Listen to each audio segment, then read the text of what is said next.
When you're ready. Hello, my name is Jase Edwards and I'm the Chief Engineer of the High-Powered Rocketry program here in the Aeronautics and Rocketry Enterprise.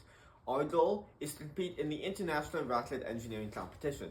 To compete in this competition, we need to do two things. We need to build and develop a rocket that will launch to 10,000 feet and develop a payload of 2 kilograms or more of mass. And then my name is Brendan Schwartz. I'm the payload mechanics lead for the team.